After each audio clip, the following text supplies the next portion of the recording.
আসসালামু আলাইকুম। এটিএন বাংলা সংবাদে সবাইকে স্বাগত জানাচ্ছি আসিফুর রহমান সাগর। শুরুতেই বিআরবি কেবলস সংবাদ শিরোনাম। হাইকোর্টের আদেশ চেম্বার আদালতে স্থগিত। ডাকসু নির্বাচনে বাধা নেই জানালেন ঢাকা বিশ্ববিদ্যালয়ের আইনজীবী। ক্যাম্পাসে শিক্ষার্থীদের বিক্ষোভ।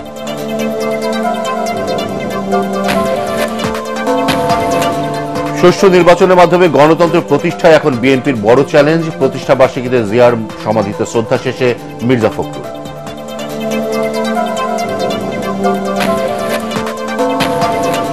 পিআর পদ্ধতিতে নির্বাচন এবং জুলাই সনদের আইনি ভিত্তি প্রতিষ্ঠিত না হলে দেশে আবারও ফ্যাসিবাদের জন্ম হবে, মন্তব্য মিয়া গোলাম পরোয়ারের।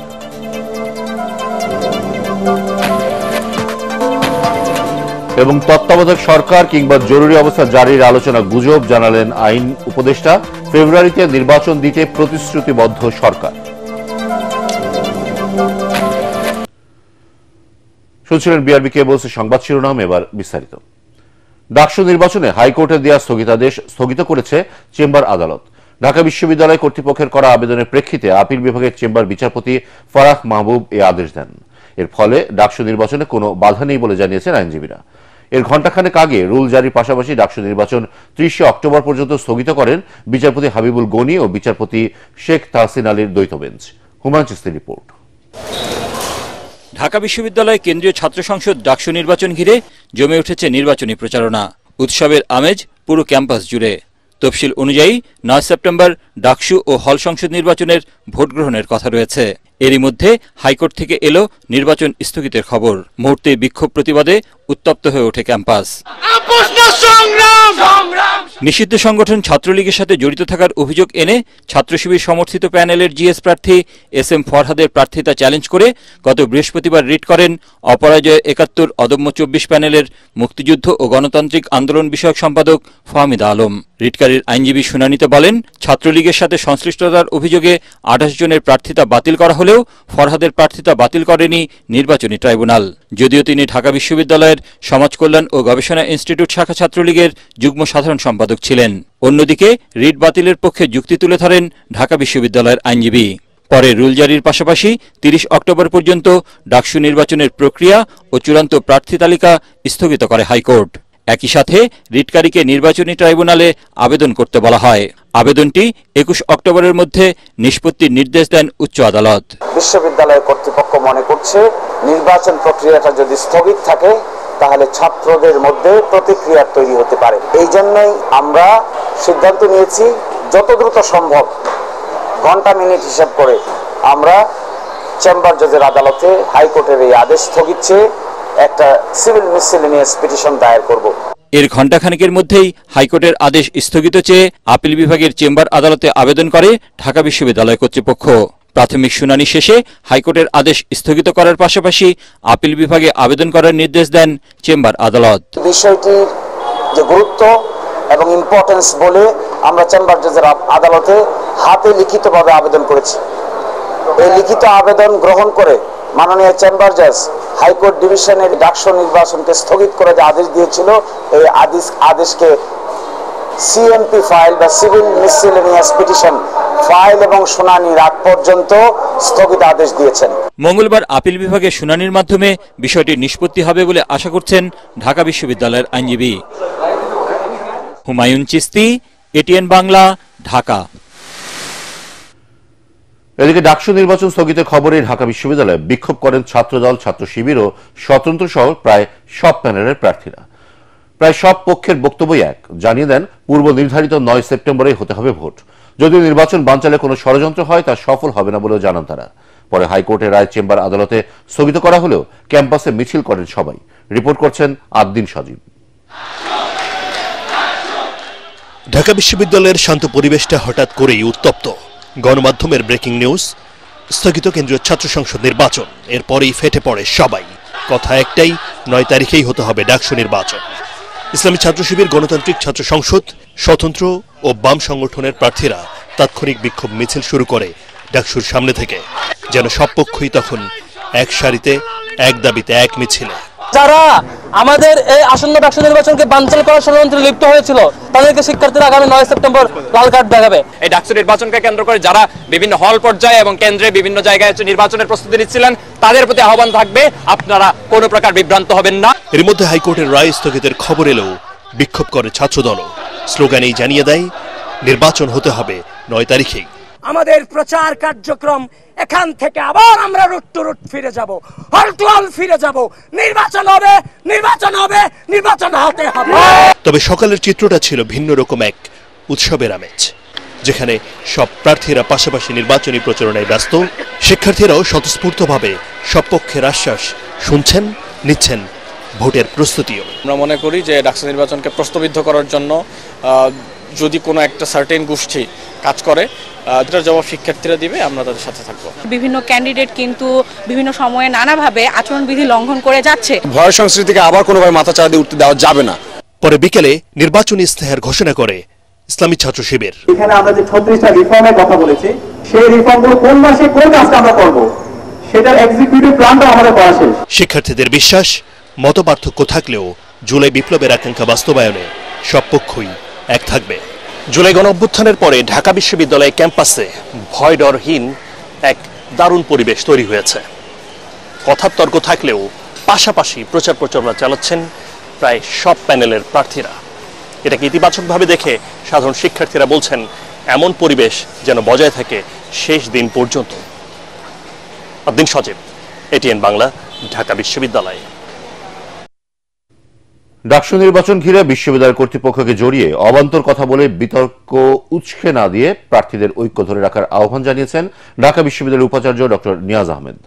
রাতে এক প্রেস ব্রিফিং এ তিনি বলেন, ডাকসু নির্বাচন একটি চ্যালেঞ্জিং প্রক্রিয়া, এখানে বাধা আসবেই।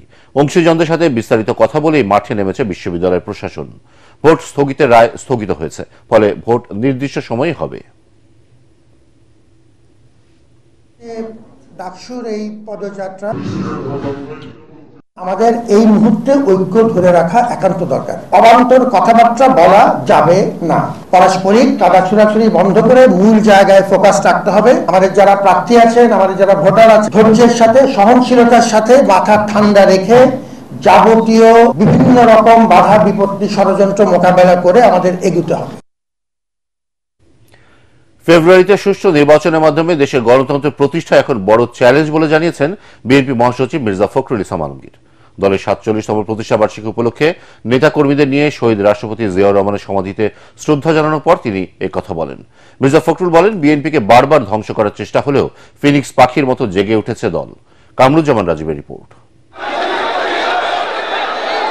প্রতিষ্ঠা বার্ষিকী উপলক্ষে বাধাহীন পরিবেশে রাজধানীর জিয়া উদ্যানে নেতাকর্মীদের এই বাঁধ ভাঙা উপস্থিতি। দলের প্রতিষ্ঠাতা জিয়াউর রহমানের সমাধিতে শ্রদ্ধা জানাতে আসা হাজারো নেতাকর্মীর এই ঢল মিছিল স্লোগানে মুখরিত হয়ে ওঠে পুরো এলাকা। নেতাকর্মীদের উদ্দীপ্ত উচ্চারণ, সব ষড়যন্ত্রের জাল ছিন্ন করে অব্যাহত থাকবে বিএনপির সংগ্রাম, সাফল্য আর গৌরবের অগ্রযাত্রা। অবাধ সুষ্ঠু নির্বাচন নিশ্চিত করা এবং এই নিশ্চিতকরণের মধ্যে দিয়ে আমাদের আইনের শাসন, ন্যায় বিচার এবং সংবাদপত্রের স্বাধীনতাকে পুনরুজ্জীবিত করা, সেগুলোকে নিশ্চিত করা, এটাই হচ্ছে আমাদের আজকের অঙ্গীকার। যত রকম ষড়যন্ত্র আসুক না কেন, ইনশাআল্লাহ আমরা এটাকে মোকাবেলা করবই এবং আমরা ঐক্যবদ্ধ থাকব। দলের প্রতিষ্ঠা বার্ষিকীর দিনটিতে নেতাকর্মীদের চোখে মুখে ছিল নতুন আশার আলো, কণ্ঠে ছিল গণতন্ত্র প্রতিষ্ঠার মাধ্যমে নতুন দেশ গড়ার প্রত্যয়। আমরা সকল ষড়যন্ত্র মোকাবেলা করে ইনশাআল্লাহ বাংলাদেশের মানুষের যে 15 বছরের যে আশা আকাঙ্ক্ষা, একটি অবাধ সুষ্ঠু নিরপেক্ষ নির্বাচন, সেই নির্বাচনকে ইনশাআল্লাহ আমরা সফলভাবে শেষ করব। আগামী দিনে ইনশাআল্লাহ আমাদের বিএনপি ভারপ্রাপ্ত চেয়ারম্যান জনাব তারেক রহমানের নেতৃত্বে আমাদের দল এগিয়ে যাবে। দলের সিনিয়র নেতাদের নিয়ে জিয়ার সমাধিতে শ্রদ্ধা জানান বিএনপি মহাসচিব মির্জা ফখরুল ইসলাম আলমগীর। দেশ ও জাতিকে সংকট থেকে উত্তরণে মোনাজাতে অংশ নেন সর্বস্তরের নেতাকর্মী। পরে বিএনপি মহাসচিব বলেন, জিয়াউর রহমান জাতীয়তাবাদের দর্শনের মাধ্যমে রাজনীতিতে আমূল পরিবর্তন নিয়ে এসেছিলেন। বিএনপিকে বারবার ধ্বংসের চেষ্টা হয়েছে, কিন্তু প্রতিবারই গণতন্ত্র রক্ষায় জিয়ার আদর্শ নিয়ে জেগে উঠেছে বিএনপি। বিএনপি গণতন্ত্রকে পুনরুদ্ধারের জন্য দীর্ঘ সংগ্রাম করেছে, বারবার চেষ্টা করা হয়েছে বিএনপিকে ধ্বংস করে ফেলবার, কিন্তু বিএনপি পুলিশ পাখির মতো প্রতিবার এই আদর্শকে নিয়ে, জিয়া রহমানের আদর্শকে নিয়ে, খালেদা জিয়ার আদর্শকে নিয়ে জেগে উঠেছে। মির্জা ফখরুল বলেন, সব ষড়যন্ত্র মোকাবেলা করে জাতীয় নির্বাচন সফল করাই বিএনপির মূল লক্ষ্য। আল্লাহর রাসূলের সহমতে জনগণের আন্দোলনের মধ্য দিয়ে, ছাত্রদের আন্দোলনের মধ্য দিয়ে ভয়াবহ হাসিনা থেকে মুক্ত করতে পেরেছি, ফ্যাসিবাদ থেকে মুক্ত হতে পেরেছি। 26শে ফেব্রুয়ারি মাসে যে নির্বাচন অনুষ্ঠানের কথা আছে, সেই নির্বাচন অনুষ্ঠান সুষ্ঠুভাবে সর্বত্র সহযোগিতা করা, সাহায্য করা। দেশ পরিচালনার দায়িত্ব পেলে রাজনীতিতে পরিবর্তনের অঙ্গীকার ব্যক্ত করেন বিএনপি মহাসচিব। গণতন্ত্র ও মানুষের অধিকার প্রতিষ্ঠার আপসীন সংগ্রামের মাধ্যমে নানা ঘাত প্রতিঘাত ও চড়াই উতরাইয়ের মধ্যে দিয়ে দেশের সবচেয়ে জনপ্রিয় রাজনৈতিক দলে পরিণত হয়েছে বিএনপি। নেতাকর্মীরা বলছেন, দেশের স্বাধীনতা, সার্বভৌমত্ব, গণতন্ত্র যতবারই হুমকির মুখে পড়েছে, বিএনপির নেতৃত্বে ততবারই দেশ ও জাতি ঘুরে দাঁড়িয়েছে। এবারও লক্ষ্যচ্যুত হবে না বিএনপি, জানালেন জনপ্রত্যাশা পূরণের মাধ্যমে দেশ গড়ার অঙ্গীকার। কামরুজ্জামান রাজীব, জিয়া উদ্যান, ঢাকা। পিআর পদ্ধতিতে নির্বাচন এবং জুলাই সনদের আইনি ভিত্তি প্রতিষ্ঠিত না হলে দেশে আবারও ফ্যাসিবাদের জন্ম হবে বলে মন্তব্য করেছেন জামায়াতে ইসলামের সেক্রেটারি জেনারেল মিয়া গোলাম পরোয়ার। বলেন, দেশের ৭১% মানুষ পিআর পদ্ধতিতে নির্বাচন চায়। পিআর পদ্ধতি ছাড়া আগামীতে দেশের মানুষ অন্য কোনো নির্বাচন গ্রহণ করবে না বলে জানান তিনি। জাতীয় প্রেস ক্লাবে পিআর পদ্ধতিতে নির্বাচন ও জুলাই সনদের আইনি ভিত্তি শীর্ষক আলোচনা সভায় এসব কথা বলেন তিনি। দেশের ৭১% মানুষ পিআর পদ্ধতিতে নির্বাচন চায় জানিয়ে মিয়া গোলাম পরোয়ার বলেন, যারা আওয়ামী আমলের মতো স্বৈরাচার ও ফ্যাসিবাদ ফিরিয়ে আনতে চায় তারাই সংস্কার ছাড়া নির্বাচন চায়। জুলাই বিপ্লবের পর জনগণ যাদের ক্ষমতায় বসিয়েছে তারাও ফ্যাসিবাদের সাথে আপোষ করছে অভিযোগ করে জামায়াতের সেক্রেটারি জেনারেল বলেন, জুলাই সনদ বাস্তবায়ন না হলে ছাত্র জনতার রক্ত বিফলে যাবে। সনদ বাস্তবায়নে গণভোট বা অর্ডিন্যান্স জারির আহ্বান জানান জামায়াতের এই নেতা। নির্বাচিতদেরকে নিয়ে এখানে গণপরিষদ হয়েছিল, সেই গণপরিষদে একটা দুইটা দল ছাড়া বেশিরভাগ ভোটারকে যারা রিপ্রেজেন্ট করছে তাদের সকলের মতামত হচ্ছে পিআর পদ্ধতি। আজকের এই গোল টেবিল থেকে আমি দাবি করব, এটা নিয়ে কনফিউশন দূর করার জন্য ইলেকশন কমিশনকে বলবো, চিফ অ্যাডভাইজারকে বলবো, প্রয়োজনে জুলাই সনদে ঐক্যমতের ইস্যুগুলো পিআর পদ্ধতি যুক্ত করে আপনি এটাকে গণভোটে দিয়ে দেন। জনগণ যা ভোট দেবে আমরা তাই মেনে নেব। রাষ্ট্রপতির সাথে সেনা প্রধান ও প্রধান বিচারপতি বৈঠক ঘিরে তত্ত্বাবধায়ক সরকার কিংবা জরুরি অবস্থা জারির যে আলোচনা চলছে তাকে গুজব বলে জানিয়েছেন আইন উপদেষ্টা ডক্টর আসিফ নজরুল। তিনি বলেন, এসব বৈঠক রুটিন ওয়ার্ক, এতে বিচলিত হবার কিছু নেই। উপদেষ্টা বলেন, রাজনৈতিক দলগুলোর মধ্যে কিছু মতপার্থক্য থাকলেও আগামী ফেব্রুয়ারিতেই হবে নির্বাচন। সচিবালয়ে এসব কথা বলেন আইন উপদেষ্টা। রিপোর্টে জানাচ্ছেন মাহবুব কবির চপল। রোববার প্রধান বিচারপতি সৈয়দ রেফাত আহমেদের সাথে তাঁর বাসভবনে বৈঠক করেন সেনাপ্রধান জেনারেল ওয়াকার উজ্জামান। এর পরদিনই তিনি বৈঠক করেন রাষ্ট্রপতি ও প্রধান উপদেষ্টার সাথে। সেনাপ্রধানের এসব বৈঠক নিয়ে সামাজিক যোগাযোগ মাধ্যমে শুরু হয়েছে নানা জল্পনা কল্পনা। কেউ বলছেন জরুরি অবস্থা জারি হতে পারে, আবার কেউ বলছেন গঠিত হতে পারে তত্ত্বাবধায়ক সরকার। তবে আইন উপদেষ্টা বলছেন, সেনাপ্রধানের বৈঠক রুটিন কাজের অংশ, এতে বিচলিত হবার কিছু নেই। আর্মি চিফ প্রধান বিচারপতির সাথে দেখা করেছেন এই ধরনের কোনো তথ্য আমার জানা নাই। আমি দু একটা পত্রিকায় দেখেছি, আর অনলাইনে এটা নিয়ে নানান গুজব গুঞ্জন হয়েছে দেখেছি। এসব গুজব গুঞ্জন নিয়ে বিচলিত হওয়ার মতো কিছু নাই, এটা হচ্ছে আমার বক্তব্য। আর আর্মি চিফ অবশ্যই এখন পর্যন্ত অবশ্যই গুজব, আমি তো এই সম্বন্ধে কিছু জানি না। আইন উপদেষ্টা বলেন, নির্বাচন নিয়ে রাজনৈতিক দলগুলোর মধ্যে কিছু মতপার্থক্য আছে, তবে তা কেটে যাবে। নির্বাচন পেছানোর কোনো সুযোগ নেই বলেও জানান তিনি। আমাদের রাজনৈতিক দল যারা আছেন, আপনার জুলাই গণ অভ্যুত্থানে যারা পক্ষে শক্তি আছেন, তাদের কিছু বিষয়ে যে মতভিন্নতা রয়েছে বা মতভেদ রয়েছে, সেটা আমরা আশা করি সেটা দূর হয়ে যাবে। নির্বাচন আমরা সরকারের পক্ষ থেকে আমাদের যে অবস্থান সেটা আমরা বারবার বলেছি, আমরা ফেব্রুয়ারিতে নির্বাচন আয়োজন করার ব্যাপারে দৃঢ় প্রতিজ্ঞ এবং আমাদের যত রাষ্ট্রীয় কর্মকাণ্ড আছে এই লক্ষ্যকে সামনে রেখে অগ্রসর হচ্ছে, এখানে পেছানোর কোনো সুযোগ নাই। দেশের বিভিন্ন স্থানে আইনশৃঙ্খলা পরিস্থিতির অবনতির বিষয়ে প্রশ্ন করা হলে আইন উপদেষ্টা বলেন, বিপ্লব পরবর্তী যে কোনো দেশেই এমনটা হয়।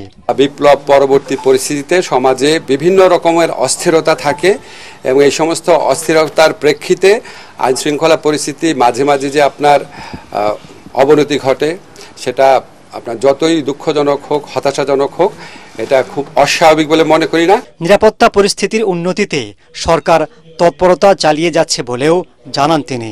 আইন শৃঙ্খলা পরিস্থিতি মাহবুব কবির, চপল, এটিএন বাংলা, ঢাকা। হয়েছে আবার ভালো। রাষ্ট্রপতি মোহাম্মদ শাহাবুদ্দিন ও প্রধান উপদেষ্টা ডক্টর মোহাম্মদ ইউনূসের সাথে সৌজন্য সাক্ষাৎ করেছেন সেনাবাহিনীর প্রধান জেনারেল ওয়াকারুজ্জামান। রাষ্ট্রীয় অতিথি ভবন যমুনায় প্রধান উপদেষ্টার সাথে সাক্ষাতে সাম্প্রতিক চীন সফর ও দেশের আইন শৃঙ্খলার পরিস্থিতি নিয়ে আলোচনা করেন সেনাপ্রধান। এ সময় বর্তমান পরিস্থিতিতে আইন শৃঙ্খলা রক্ষায় বেসামরিক প্রশাসনকে সহায়তা করায় সেনাবাহিনীর ভূমিকার প্রশংসা করেন ডক্টর ইউনূস। একই সাথে বাহিনীর মধ্যে দৃঢ় কমান্ড কাঠামো এবং জাতীয় নির্বাচন পূর্ববর্তী সময়ে সব বাহিনীর মধ্যে ঘনিষ্ঠ সমন্বয়ের উপর জোর দেন তিনি। বৈঠকে অন্তর্বর্তী সরকারের প্রতি সেনাবাহিনীর পূর্ণ সহযোগিতার আশ্বাস দেন বাহিনী প্রধান জেনারেল ওয়াকারুজ্জামান। প্রধান উপদেষ্টাকে অনুরোধ করেন চলমান গুজবে কান না দেওয়ার। পরে বঙ্গভবনে রাষ্ট্রপতির সাথে সাক্ষাৎ করেন সেনাপ্রধান। সেনাবাহিনীর অভ্যন্তরীণ চলমান উন্নয়নমূলক কাজ ও ভবিষ্যৎ পরিকল্পনা সম্পর্কে রাষ্ট্রপতিকে অবহিত করেন তিনি। সেনাবাহিনীর প্রধান রাষ্ট্রপতি ও প্রধান উপদেষ্টাকে আশ্বস্ত করেন দেশের আইন শৃঙ্খলা পরিস্থিতির উন্নয়ন ও জনগণের নিরাপত্তা নিশ্চিতে সেনাবাহিনী সর্বাত্মক সহযোগিতা অব্যাহত রাখবে। অন্তর্বর্তী সরকার সংস্কারের প্রত্যাশা পূরণ করতে পারেনি বলে অভিযোগ করেছেন অর্থনীতিবিদরা। রাজধানী গুলশানে একটি হোটেলে বাংলাদেশ রিফর্ম ওয়াচের অনুষ্ঠানে তারা এসব কথা বলেন। অর্থনীতিবিদ দেবপ্রিয় ভট্টাচার্য বলেন, রাষ্ট্র সংস্কারের অনেক উদ্যোগ নেওয়া হলেও নানামুখী অস্থিরতায় তা কাজে আসেনি। এ সময় রাজনীতিবিদদের কুৎসিত বললে সংস্কার কে বাস্তবায়ন করবে তা নিয়েও প্রশ্ন তোলেন অর্থনীতিবিদ হোসেন জিল্লুর রহমান। সংস্কার করতে না পারা সরকারের ব্যর্থতা বলেও জানান সংস্কার কমিশনের 2 সদস্য। শারফুল আলমের রিপোর্ট। দেশ পরিচালনার দায়িত্ব নেয়ার পর 12টিরও বেশি সংস্কার কমিশন গঠন করে অন্তর্বর্তী সরকার। এর মধ্যে রাষ্ট্র, সংবিধান, নির্বাচন ও অর্থনীতি সহ বেশিরভাগ সংস্কার প্রস্তাবনা হাতে এসেছে তাদের। অথচ বছর পেরিয়ে গেলেও তার কিছুই বাস্তবায়ন হয়নি এমন অভিযোগ বিশেষজ্ঞদের। তাই সংস্কার নিয়ে বর্তমান সরকারের রূপরেখা ও উৎসাহ নিয়ে প্রশ্ন তুলেছেন গবেষক ও ব্যবসায়ীরা। নির্বাচনের আগে সব সংস্কার সম্ভব নয় বলেও মনে করেন তারা। তাদের মতে সংস্কার ছাড়া ঝুঁকির মুখে পড়বে নির্বাচন। নামহীন জনগণের শ্রম এবং স্যাক্রিফাইসের বদলে পরিবর্তন হলো, তার আজকে গণনার মধ্যে নেই। পুরো জিনিসটাই একটা যমুনার দেয়ালের মধ্যে আটকে গেছে। তাদের যে সক্ষমতা আমরা গত 13 মাসে দেখেছি, অর্থনৈতিক উন্নয়নের ক্ষেত্রে এই ব্যবসায়ী সংগঠনগুলোর স্বচ্ছতা, জবাবদিহিতা এবং লেজুর বৃত্তিহীন ভূমিকা পালন করাটা অত্যন্ত জরুরি। নির্বাচনের প্রস্তুতিতে বিভিন্ন ধরনের প্রক্রিয়া আমরা এই মুহূর্তে লক্ষ্য করছি। এই মুহূর্তে বাংলাদেশের উপর দিয়ে একটা ঝড় যাচ্ছে। এই ঝড়ের ভিতরে আমাদের সম্পদগুলোকে রক্ষা করতে হবে। সরকার আসে, সরকার যায়, অন্তর্বর্তী সরকার কি পথ হারাইয়াছে? এই প্রশ্নটি এখন আমাদের মনের ভিতরে বড়ভাবে আসছে। যেসব সংস্কারে সংবিধান পরিবর্তনের প্রয়োজন নেই, সেগুলো কেন এখনো বাস্তবায়ন করা হচ্ছে না সে বিষয়ে ব্যাখ্যা চান বিশেষজ্ঞরা। এ সময় প্রস্তাবনা দিলেও সংস্কার সঠিক গন্তব্যে পৌঁছাবে কিনা তা নিয়ে সন্দেহ প্রকাশ করেন স্বয়ং সংস্কার কমিশনের সদস্যরা। এই যে সংস্কার প্রক্রিয়া, তার মধ্য দিয়ে এখন বলতে চাই এখনো করাটা সম্ভব। নির্বাচনের আগে 5টা মাস সময় রয়ে গেছে। এই 5টা মাসে যদি সরকার আন্তরিক হয়, আমরা যদি সবাই চাপ প্রয়োগ করতে পারি সঠিক জায়গায়, তাহলে এখনো কিন্তু অনেক কাজ করার আছে। নির্বাচনটা যদি যে গ্রহণযোগ্য হয়, সেই জন্য আমাদের এই সিজন ওয়াচের সেটাই অগ্রাধিকার হওয়া উচিত। কারণ এগুলো আমাদের অবশ্যই আমাদের হইতে হবে। আমরা যদি সোচ্চার না হই, তাহলে অতীতে যা ঘটেছে তাই হবে। নাগরিকদের মতামতের ভিত্তিতে সব সংস্কার বাস্তবায়নের তাগিদ দেন বিশেষজ্ঞরা। শারফুল আলম, এটিএন বাংলা, ঢাকা। এবারে জানিয়ে দেব খেলার খবর।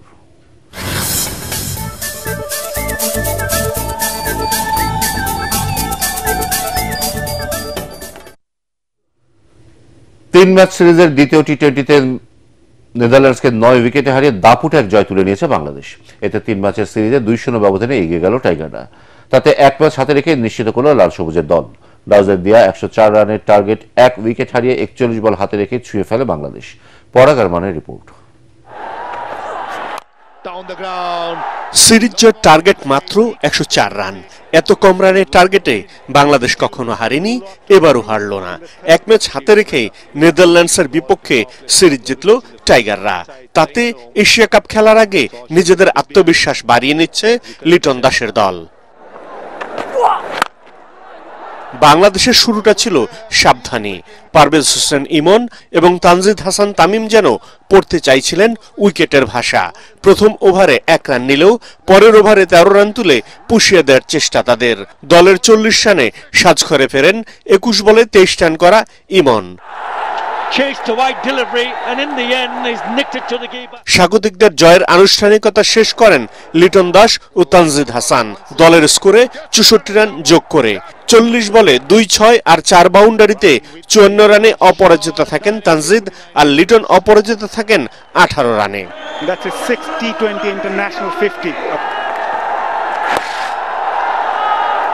এর আগে টস হেরে ব্যাটিংয়ে নেমে বিপর্যয়ে পড়ে নেদারল্যান্ডস। নিয়ন্ত্রিত বোলিংয়ে সফরকারীদের বোকা বানাতে থাকেন দুর্দান্ত ফর্মে থাকা বাংলাদেশের বোলাররা।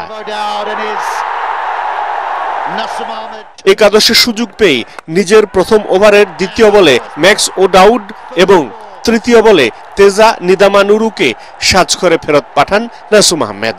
শেষ দিকে হাল ধরেন আরিয়ান দত্ত। 24 বলে 30 রান করে শেষ ব্যাটার হিসেবে আউট হন তিনি। 21 রানে 3 উইকেট শিকার করেন নাসুম আহমেদ, 2টি করে উইকেট পান মুস্তাফিজ এবং তাসকিন আহমেদ। পরাগ আরমান, এটিএন বাংলা। একটি ঘোষণা। এটিএন বাংলার নাম ব্যবহার করে সাংবাদিক পরিচয়ে কতিপয় ব্যক্তির বিরুদ্ধে সংবাদ সংগ্রহের নামে দেশের বিভিন্ন স্থানে চাঁদাবাজির অভিযোগ পাওয়া যাচ্ছে। এ ধরনের চাঁদাবাজ ও ভুয়া নাম ব্যবহারকারীদের নিকটস্থ থানায় সোপর্দ করার জন্য অনুরোধ জানাচ্ছে এটিএন বাংলা কর্তৃপক্ষ। এছাড়াও প্রতিষ্ঠানটিতে সাংবাদিক ও জনবল নিয়োগের ভুয়া বিজ্ঞাপন দিয়ে একটি চক্র প্রতারণা করছে। বর্তমানে এটিএন বাংলায় কোনো ধরনের নিয়োগ প্রক্রিয়া চলছে না। নিয়োগ নিয়ে কারোর সাথে আর্থিক লেনদেন না করার অনুরোধ জানাচ্ছে এটিএন বাংলা কর্তৃপক্ষ। শেষ করার আগে বিআরবি কেবলস সংবাদ শিরোনাম আরো একবার। হাইকোর্টের আদেশ চেম্বার আদালতে স্থগিত। ডাকসু নির্বাচনে বাধা নেই জানালেন ঢাকা বিশ্ববিদ্যালয়ের আইনজীবী। ক্যাম্পাসে শিক্ষার্থীদের বিক্ষোভ।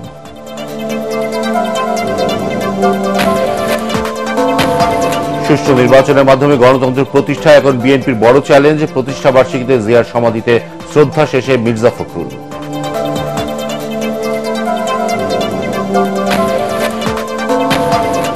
পিআর পদ্ধতিতে নির্বাচন এবং জুলাই সনদের আইনি ভিত্তি প্রতিষ্ঠিত না হলে দেশে আবারও ফ্যাসিবাদের জন্ম হবে, মন্তব্য মিয়া গোলাম পরোয়ারের।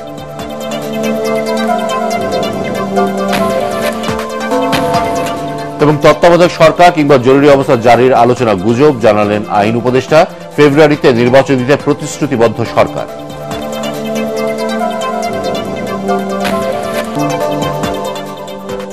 পরবর্তী সংবাদ দেখার আমন্ত্রণ জানিয়ে এখনকার মতো শেষ করছি।